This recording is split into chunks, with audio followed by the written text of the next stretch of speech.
Praise the Lord. Mukama asimwe.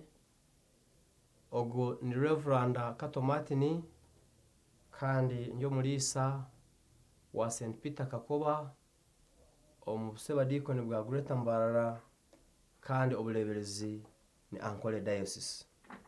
Nsima rahanga owampa umugisha wo kubasa okwija aha TV West kandi okusima rahanga no kumwebaza habwa byone byaturabizemu imwe bampurikize abariyo ni bandeba nyenda kubagambira ngo ruhangogo watwikiza kabushesha tuyabahurire nowe mbabazi kandi mbabazi ze neze biro namwenu munyikirize tugabane hamwe kigambo cya rahanga Zaburi 23 umushoro ngo kubanza. Zaburi 23 umushoro ngo kubanza.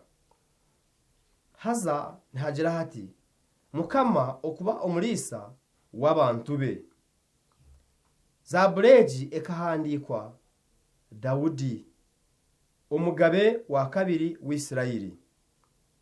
Yagira ati Mukama niwe mulisa wanje tindicena kintu cyona.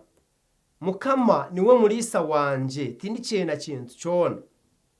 Obundi banywani banje abariyo ni bandeba abampurikize aha TV West nyenda kubagambira ngo ruhanga niwe mulisa witu. Mukama niwe mulisa wawe.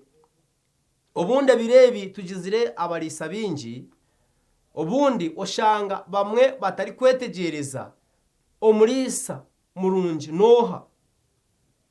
Yesu Kristo niwe mulisa mukuru w'abantu be.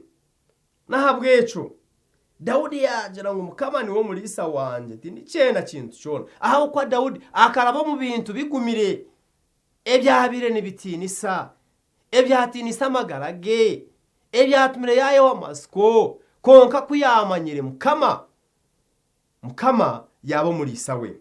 Nahabwecho no basa kubogyokwe oyine binte bikushobire obundo gyokwe oyine obwoba bwingi obundo gyokwe nangwa necho kujya tikiriho ne sente tiziriho endwara ziriho niziretwa kunoku obundi nohiganisibwa obundi nibingi iwe niwe uri kubimanyaje konke ibyo byona Dawudi yabireba yamanya uburunje bwa Mukama ati Mukama niwo mulisa wanje. Erizoba owishemo mpurikize nyenda kugambira ngo oyacirogo omulisa umurunje.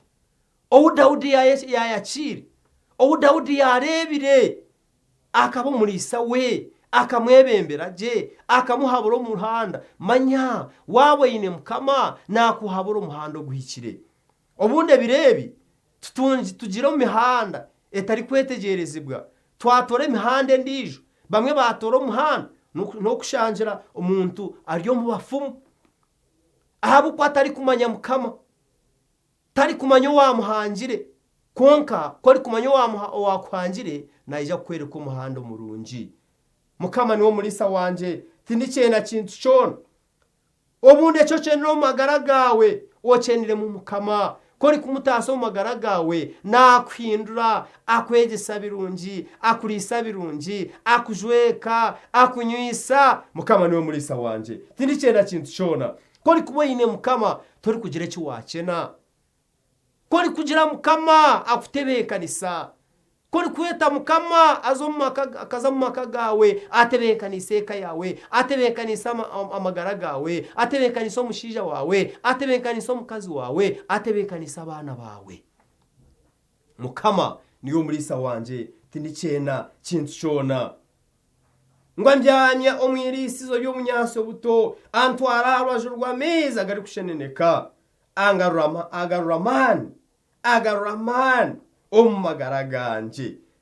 Ruhanga niwe ari kubasa kugaroma mana omumagaragawe kori kumwakira wamutaso umutima gwawe yategekeka yawe yakutegeka oreba iwe owabotine mani wagarukwa mamani namasiko. Katushabe twakusima twakwebaza Mukama yebale okutugarura mamano mukasheshaka mukama w'abakama ntitweshengereza ojiro watayira kasheshaka omugarura mamani ojiro watayira omugarura mamasiko ojiro watayira ayi mukama obo mulisa we omuri byone byari gukora ahabo kwa mukama twaba nitureba ngo niyo mulisa mukuru nambwe n'umukama ihori kurisaje otayira abana bawe obahumurize otayira abana bawe obarise otayira abana bawe abatine cyo kurya otayira abana bawe abatine cyo kujwara otayira abana bawe ayi mukama abajyo mu ntaro zitari zimwe na zimwe obahumurize oba niyo wabarwanire ntaro aha muheru basingure ahabo kwa mukama twaba turi hamwe niwe iwo mulisa witu murungi mukama w'abakama